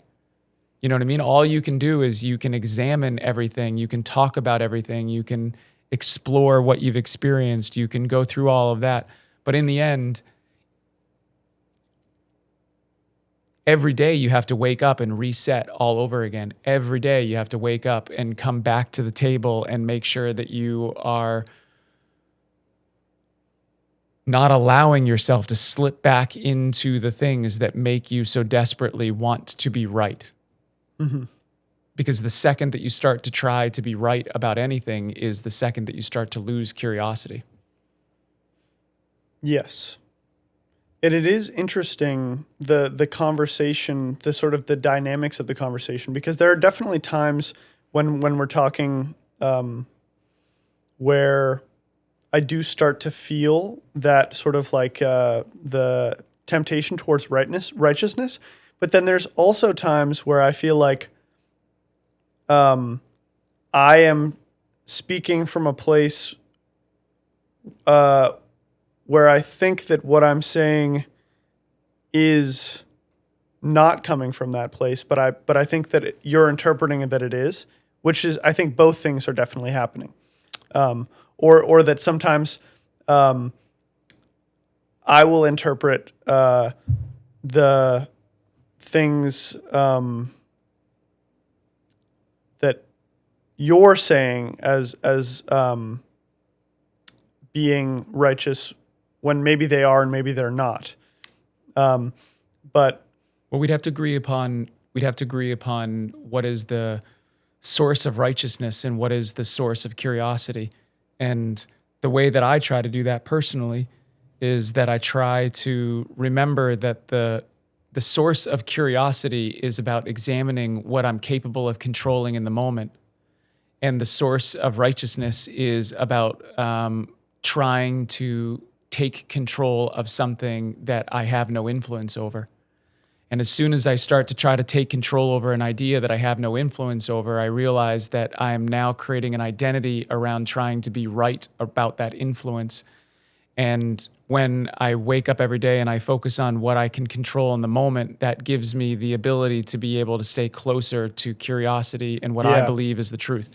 In any given conversation, do I spill over? Oh, of course. You know what I mean? That's like the whole thing, is that we're imperfect and we continue to be imperfect, which is why you have to wake up every day and you've got to reset and you've got to keep going back after it and you've got to try sometimes you find yourself in a river and you're like, oh, gotta, but especially when it comes to something that you've dedicated a lot of time and effort into, right? So when we talk about the concepts of what we're doing for the Curiosity Mindset Game or the Unscripted Room, I have so much time and energy spent in thinking about these things that when somebody brings something to the table, I have to constantly check myself in whether I'm listening to that to try to be right, to justify the time and effort that I've spent, or am I listening to that in a way that I can be curious about whether this person has an idea to make it better? Yeah. But the source of truth for that is always, I have to listen to whether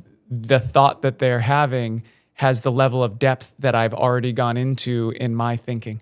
And if their thinking is more surface than what I've already gone into, then I have to be able to evaluate that and not pervert the time and effort that I can control in the now to appease somebody else who has not spent nearly as much time or effort in getting to the level of depth that I've worked on.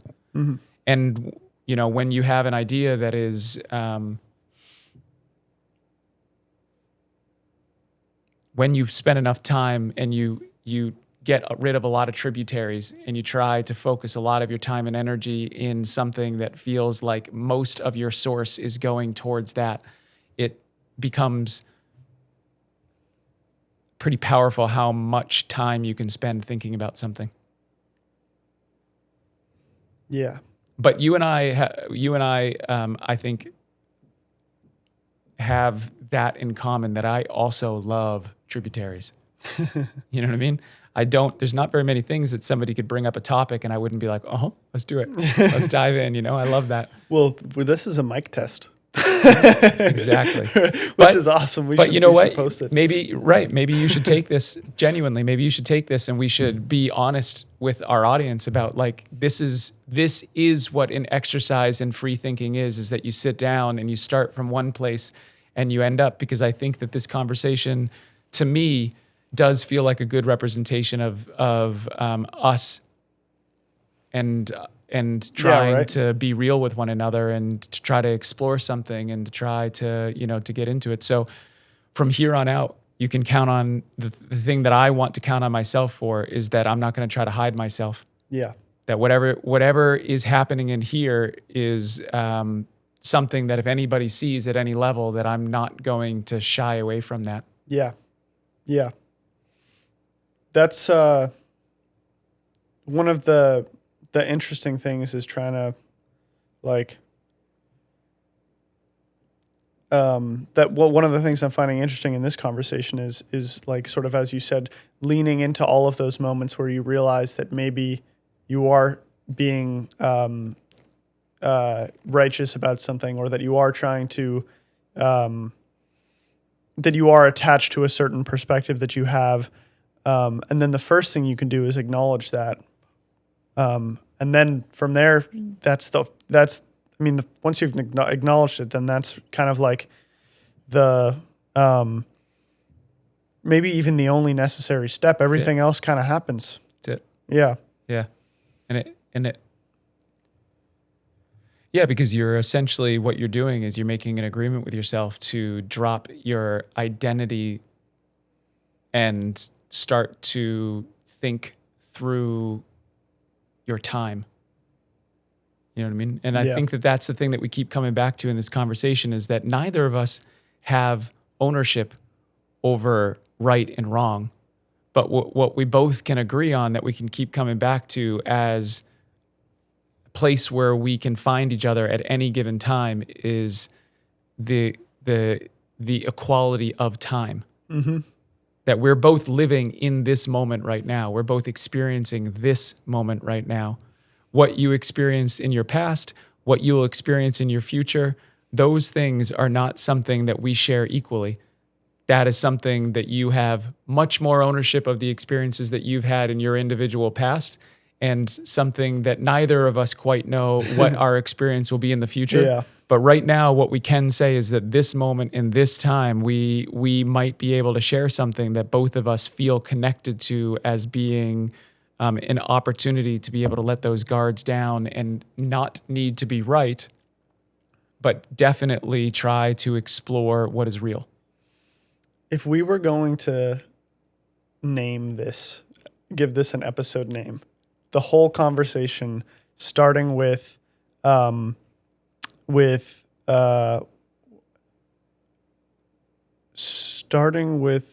I think we should name it "Throw Pedos in the Trash." Right, because I'm trying to think. What was? Careful what you read on air from. Oh my God, from Milk and Honey. Yeah. What was the? Oh yeah. Because that was my first thing. I asked what would be if we were gonna. Can you ever imagine a scenario where we might read from a book, and then we started talking about that, and then we started talking about the horrible people in the world and how they're treated, and then we started talking about power and government, and then we started talking about existential threats to society, and the difference between people that want power and people that want something more insidious, to my mind.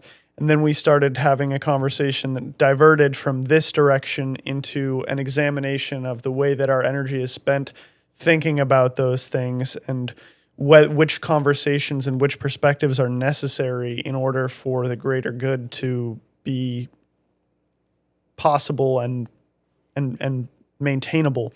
And then we started having a more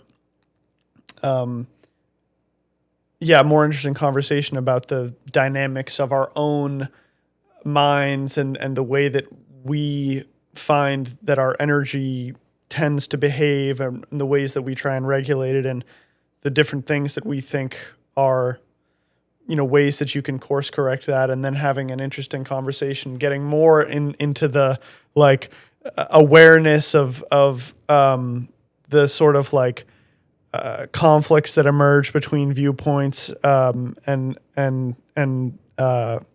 when you start becoming more righteous or more involved in your ego, and then that led us to wherever we are now. Mm-hmm. Recapping everything, but very, very interesting microphone test. Maybe what we're going to find the further you and I get into this, which I think you and I are a very interesting team to go deeper into whatever this is going to be. Yeah. It's like my uncle called me yesterday. He had listened to a couple of our podcast episodes and was, it's very funny when people are listening to our podcast episodes, because I've, listened and watched a lot of them now, and they're not this. Right. But this is where I want to get to. Yeah. I want to get to the point where I have no ego that gets engaged in what the conversation is, that I'm just trying to be as present in the room as I can, and trying to hold myself accountable to just being free, completely free, and sharing freely. And when we've done the podcast so far, I feel very responsible for making sure that everybody's okay and entertained and doing all of those things. And so because you and I have already had so many of these conversations, we can sit down and we can be free with each other pretty quickly, which is a real privilege. I appreciate that. Thank you for being somebody who is into that and is okay with receiving that on the other side. But that is what we're trying to accomplish, right? Is to get to the point where I think the more conversations we have, the more hopefully we're going to be able to find out that the truth is time. Yeah. Well, that's what's interesting. When I was giving the recap, I was like, and we came back, and what we did come back to is that idea of, well, what are you going to do with your time? Right. And at any given moment, time can represent chaos or time can represent peace.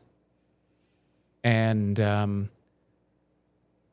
I just want to be in peace. Yeah. I've had plenty of chaos in my life and I'm done with it. You know, and I still every day I wake up and I have lots of moments of chaos in my life. I have moments of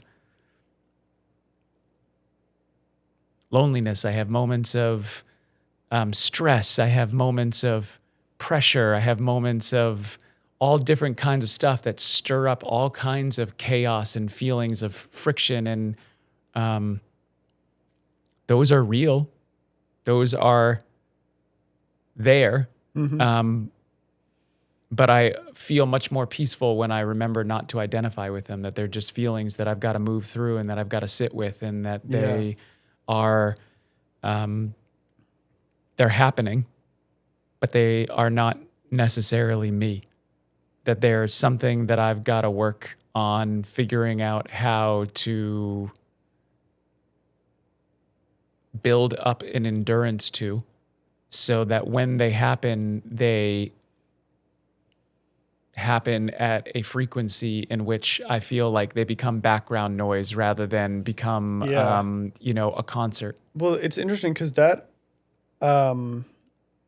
idea, right, of like things emerging within your own consciousness and thoughts and feelings and sensations and sounds, and those are all the same things. I remember the first time that I heard that idea was on the Huberman podcast when he was interviewing somebody, Sam Harris. And I remember feeling like totally blown away by that idea. And that for the next several weeks or months that I felt like so, like that I was like watching all these things happen, and I was like feeling like, oh, like this, I was effectively seeing the distance between myself and all of those things. But then there's times where, I'm not able to do that so well. And I'd be like, I think that one of the things that is meditation, right? Is like, that's how one I of those found it things was- that helps you create that distance. I practiced transcendental meditation. Yeah, you were talking about that. Yeah, and that was the first time in my life where I had ever slowed down enough to be able to observe my thoughts. And it happened to be at a time where my thoughts were terrible to be a part of. You know what I mean? I was trying to recover from a trauma, and it was like looping terrible thoughts all the time of just feeling sorry for myself all the time, just like perpetually feeling like I was the victim of my circumstances. And then, you slow down and you figure out how to slow your mind down and slow your body down. And then you start to visualize what it would be to allow these thoughts to almost flow past you and just like kind of observe them as they're happening. And that really, that it doesn't change the fact that you still have looping thoughts and you still have all that stuff. You become better at whatever you practice. And so the more you start practicing observing your thoughts, the more obvious it becomes that you don't need to be your thoughts. Yeah.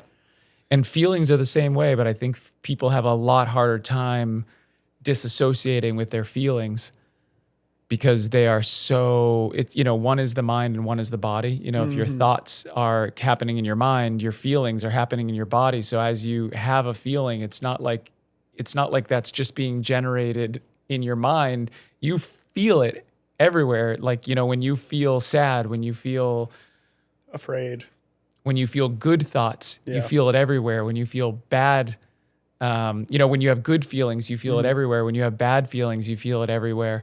Although it does start to become interesting, right? When you're the kind of person who can think and physically feel your own thoughts, right? I don't know if that, because we're talking about the contrast between them, right? And having one be more in your body and one be more in your mind, and I think the distinction there is definitely real, but that you can certainly influence the way that you feel with the thoughts that you have and vice versa. And there's a relationship there. It might be just that they're generated in two different places. It might be that feelings are generated in your nervous system and that thoughts are generated in your mind, and that they are so interconnected that you can't have one without affecting the other. Right. But where they're generated from and being able to try to... Yeah, there's still a source. There's still a source. And a call and response kind right, of it, which is why when you have a feeling, you feel it in your nervous system, and when you have a thought, it can eventually get to your nervous system, but it's through your feelings.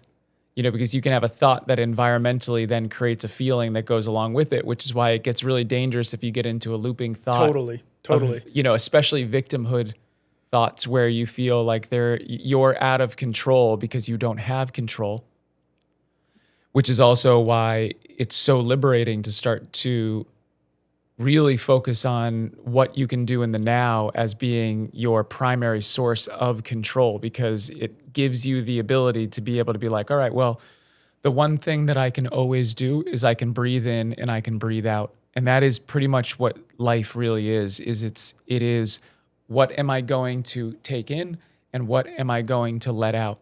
What am I going to take in and what am I going to let out? And Right. as soon as you can Yeah. slow it down and you can be like, okay, I'm going to take a breath in and I'm going to let a breath out. And that, if I stop doing either one of those things, if I stop taking a breath in and if I stop letting a breath I'll out, die. I'm dead. Yeah. So Yeah, all I yeah. need to do I love that. That's fantastic. is to remember that at the very core of everything that I'm doing, I'm still alive if I know that I can take a breath in and I can let a breath out. And that very much applies to everything else that you'll do in every other part of your life. I may need to consume someone else's problem so that I can let that problem go away. Mm-hmm. I may need to be able to have an unpleasant thought or feeling so that I can let that thought and feeling drift away from me and move on to the next thing. And man, if you choose to take on stress in your life, if you run towards stress, it's almost unmanageable unless you figure out how to get to that point, which is why I have gotten a lot out of meditation, gotten even more out of doing hot cold therapy, because in meditation you can sometimes get yourself in there and then all of a sudden you can be like, okay, I'm in some deeper state of meditation, but then you can also get thrust into thinking about things and be very in or out. But when you do something like a cold plunge for 3 minutes, you really can only concentrate on your breathing because you're so uncomfortable in your body that you have to be able to allow that to be the central thing that you're playing out. The thing that I found, and I'm definitely out of practice in my own meditation habit right now, but the thing that I found to be the interesting part of it is right, if you're doing a certain kind of meditation where you're trying to hold your awareness on one thing and then you realize, some completely unknown amount of time later that you're actually thinking about something else, that part of the exercise that you're doing is right, it's like this is you and you're focused on your breathing, and then you're drifting and you're drifting and you're drifting and you're drifting away, but that's the exercise, is pulling it back. So that drifting away part, I was like, obviously the goal is to be able to hold it here. But that the pulling it back part, like even if you drift away for a long, long time, that the pulling it back is like, that's the exercise that you're doing, and that's all really valuable. It's also very important because, let's say that you had monk level ability to be able to go into deep, deep meditation, and you could do that. Well, if what you do is you stay at a monastery and you stay in that deep level of transcendence, very difficult to understand how you're going to have a sphere of influence that goes outside of your individual self. Yeah. So that pulling it back in is also about like, okay, but what do I want to contribute? What is it that I want to be? What I still have to come back, and I still have to operate in the way that the world works. I can't be constantly in that state of Yeah. Right. No, So no, totally. It's that other side of like, okay, but how am I Yeah. going to come back in, and how am I, and for me, everybody has a different focal point, but for me, the thing is that has been the constant through all of that is that I've had 2 kids that I needed to focus on at any given time. So it was like, no matter how many times I did this, I always knew that I had to come back to this Right. because somebody needed something from me that I had to come back to. And I'm so grateful that I had that, because if you didn't, I don't know, you could easily sink into being extremely narcissistic in one way or the other. Although know you what I could mean? also, you could change the metaphor so that this is having focus on your relationships with your family.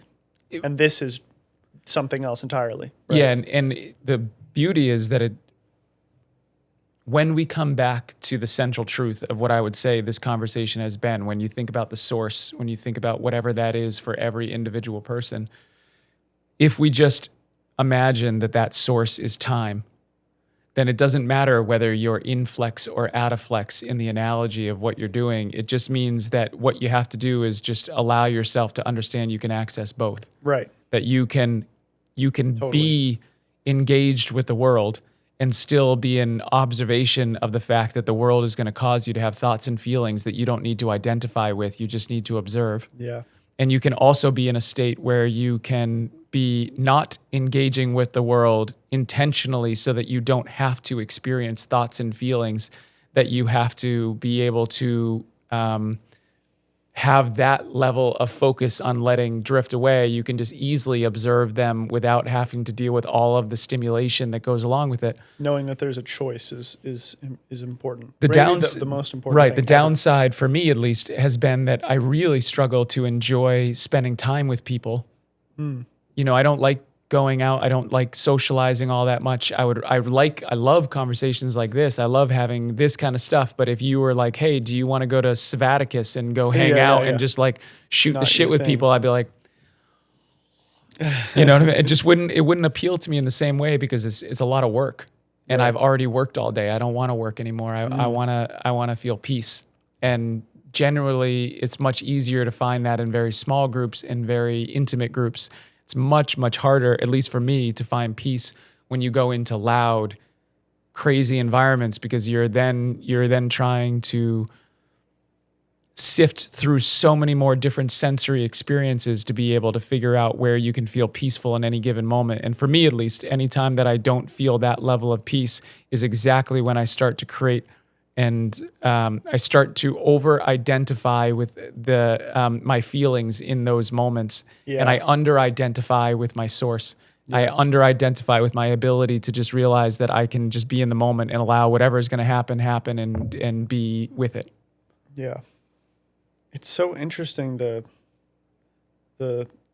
peace thing, because obviously who doesn't want to feel at peace, right? But there's another voice that's popping up in my mind saying, Oliver, some of your favorite times ever have been like the stories that I tell, the moments that I'm like feeling the most present sometimes are the most chaotic. Yeah. Which is really interesting, which isn't necessarily in any way something that's juxtaposed to what we're talking about, but it's just something that's popping into my mind. And it's making me think of this other thing where I had this friend, Ryan, he was like a philosophy, math nerd from NECC. I wasn't really friends with him, but I like knew him. And I saw him and his dad once at a flea market.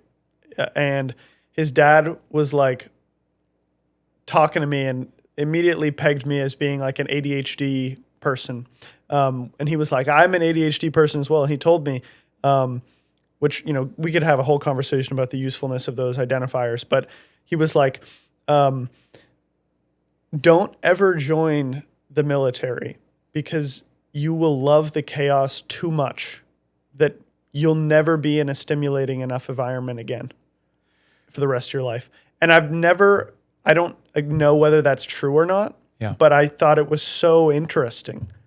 Well, what I can tell you from my own personal experience, I don't know if this is true for everybody else, but I'd be very surprised if it's not, which is that suffering is a very high level of presence. Yeah, right. That when you are suffering, you are right there in the moment, you know, and I think we've probably talked about this before, but an easy example of being able to think about that is like if you have the flu, when you have the flu, you wish you could think about being anywhere else, but unfortunately you cannot. You are so stuck in the moment. You are so embedded in whatever that terrible feeling is that I think that that's why chaos is very appealing when you're young because, chaos is also different than excitement.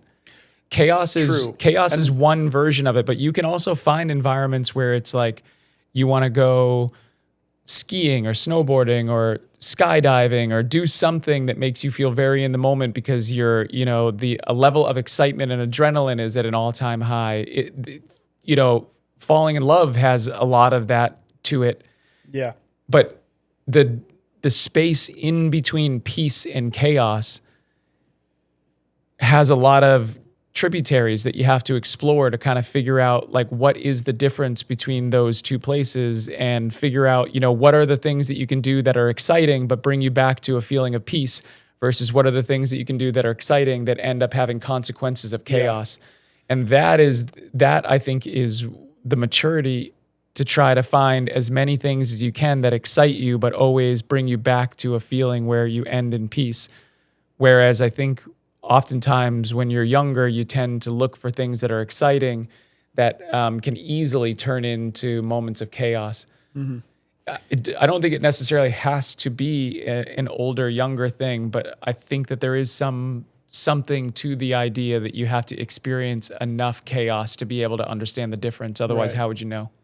I also think it's probably worth saying just something really interesting that I always think about is some of the like when we were talking about the word ego, that it's a sound, right, that has all of these different meanings, and that even within the context of the many different conversations that we've had here, that the words that we're talking about sometimes mean a slightly different thing in this conversation versus in this one, which is somewhat of a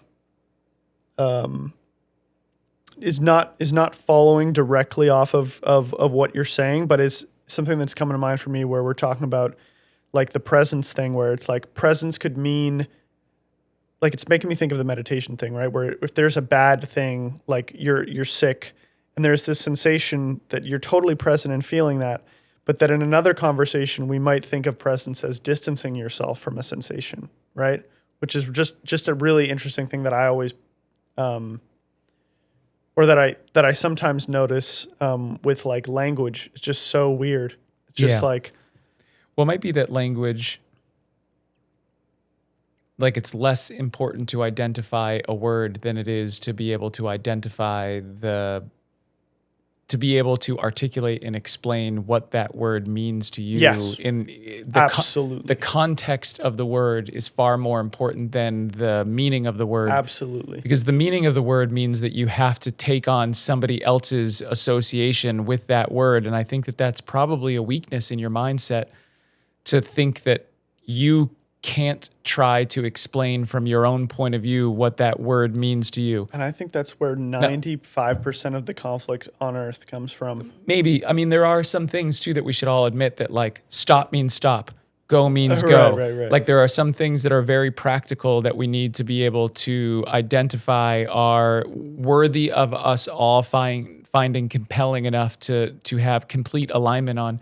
But when it's something that no one could have the authority to understand, like ego, like presence, these things are things that we're all trying to figure out, but nobody has the exact answer to. I think it makes a lot more sense to say, from my perspective, this is the way that I visualize it. This is the way that I think about it. This is, without which pulls us into a conversation where it's less about trying to be right about what it is and more about trying to offer your perspective as honestly as you can without a curious conversation. Well, without sacrificing your sense of work that you've done to be able to have a point of view that has value, but not making it so that your point of view can only be valued by being validated by the person on the other side. Yeah. It's okay to have a point of view that somebody else doesn't align with completely.